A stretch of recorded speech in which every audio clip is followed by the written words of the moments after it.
faveur de Dieu soit avec toi, que Dieu bénisse ta vie, que Dieu bénisse ta semaine, dans le nom de Jésus-Christ de Nazareth. Je prie que le Seigneur couvre ta maison par son sang, couvre les membres de ta famille par son sang, que sa faveur soit avec toi au nom de Jésus-Christ de Nazareth. Bienvenue encore ce matin à Connexion Céleste. Je prie que cette méditation puisse bénir ta vie ce matin dans le nom de Jésus-Christ. Nous sommes depuis 2 semaines en train de parler de l'amour du prochain, quelque chose qui est très important, quelque chose qui tient à cœur au Seigneur. Et nous avons parlé de ce que l'amour du prochain est tellement important. L'amour du prochain est un fruit. On ne peut pas se concentrer, jeûner pour avoir l'amour du prochain.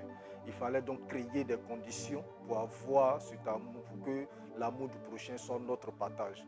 Et parmi les conditions, nous avons cité quelques-uns déjà. Nous avons dit que la première attitude à avoir, c'est de comprendre que la blessure que tu as eue relève du manque de connaissance de celui qui t'a blessé. Et parce qu'il manque de connaissance, ne t'arrête pas sur cela, évolue et puis laisse passer ça, pardonne, ainsi tu pourras aimer ton prochain. La deuxième attitude qu'il faut avoir, c'est de savoir discerner les diviseurs.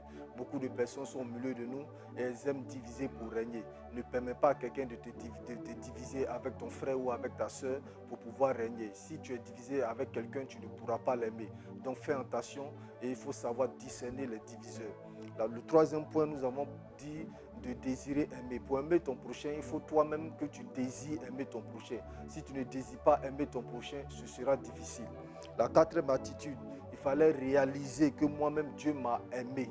Et si tu réalises que Dieu t'a aimé, tu pourras aimer ton prochain. Et puis nous avons dit, pour la cinquième chose, nous avons dit que l'amour que nous avons pour tous les autres doit être inférieur à l'amour que nous avons pour Dieu. Cela veut dire que l'amour que j'ai pour Dieu doit être supérieur à tout autre amour. Si je remplis toutes ces conditions, alors je pourrais prétendre aimer mon prochain. Et nous allons encore ce matin continuer dans quelques conditions qui vont nous aider ce matin. Ce matin, nous allons voir encore une condition qui pourra nous aider. Nous allons lire notre texte dans Matthieu chapitre 24 au verset 12. Et parce que l'iniquité se sera accrue, la charité du plus grand homme se refroidira. Mais celui qui persévérera jusqu'à la fin sera sauvé. Bien-aimé, le péché va s'accroître. Les gens vont se trahir. Trahison dans le mariage, trahison dans les affaires, trahison dans le travail, trahison dans la famille. Mais bien-aimé, malgré toutes ces choses, tu dois rester dans la volonté de Dieu. C'est pourquoi, pour que tu puisses aimer ton prochain, tu dois contempler régulièrement l'amour que le Seigneur a pour toi. Parce que si tu contemples l'amour que les hommes ont pour toi, tu seras déçu et tu ne pourras pas aimer ton prochain.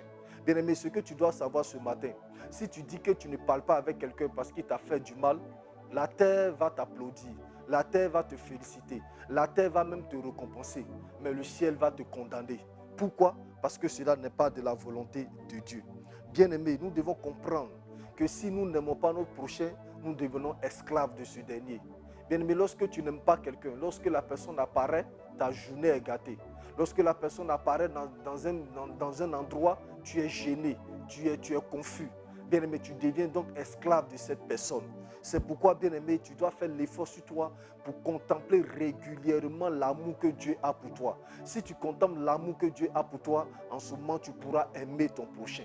Bien-aimé, souvent, nous regardons l'amour que les hommes ont pour nous. Et lorsque les hommes nous trahissent, cela devient difficile à aimer notre prochain. Souvent, nous nous concentrons sur les films que nous regardons, sur l'actualité que nous regardons. Bien-aimé, dans les films de 19h, par exemple, nous regardons les films de 19h et dans ces films-là, on nous parle toujours de trahison, on nous parle toujours d'indifférence. Bien-aimé, si tu gardes ces choses dans ton cœur, tu ne vas pas aimer ton prochain. Alors, ce qu'il faut faire, c'est de contempler régulièrement l'amour de Dieu pour toi. Combien de fois Dieu t'a aimé? Combien de fois Dieu t'a enlevé du péché? Combien de fois Dieu t'a sauvé d'un accident? Combien de fois Dieu t'a sauvé d'une maladie? Des gens ont eu cette maladie, ils sont morts. Mais toi, tu as eu cette même maladie, tu es vivant. Bien-aimé, c'est l'amour de Dieu. Et ce sont ces choses-là que tu dois contempler. Si tu contemples ces choses-là régulièrement, tu pourras aimer ton prochain. Mais si tu passes ton temps à réfléchir à ce que les gens t'ont fait comme mal, si tu passes ton temps à réfléchir sur les trahisons que les gens ont menées dans ta vie, sur les injures que les gens t'ont données, bien-aimé, tu ne pourras jamais aimer ton prochain.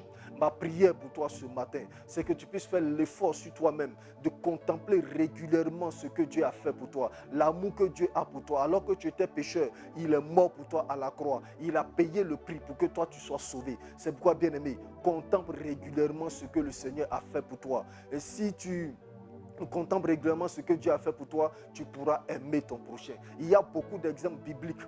Tu pourras aller dans la Bible et regarder ce que Dieu a fait comme bonne chose, comme bonheur pour toi, comme grâce pour toi, comme faveur pour toi. Bien-aimé, Dieu t'a gardé. Beaucoup se sont couchés, mais ne se sont pas réveillés. Mais toi, par sa grâce, tu t'es réveillé ce matin. Cela veut dire que c'est l'amour que Dieu a manifesté à ton égard qui a fait que tu t'es réveillé ce matin. Beaucoup de personnes sont sorties de leur maison, mais ne se sont jamais rentrées. Pourquoi? Parce que la mort les a surpris, un accident les a surpris. Mais toi, hier, tu es sorti, tu es rentré sain et sauf. Et ce matin, tu as pu te réveiller en bonne santé. Bien-aimé, c'est l'amour de Dieu. Si tu contemples ces choses régulièrement, tu pourras aimer ton prochain. Et ma prière pour toi ce matin, c'est que tu puisses le faire afin que tu puisses aimer ton prochain, pour que Dieu puisse t'amener à nos profondes dans les bénédictions qu'il a réservées pour toi. Shalom à toi.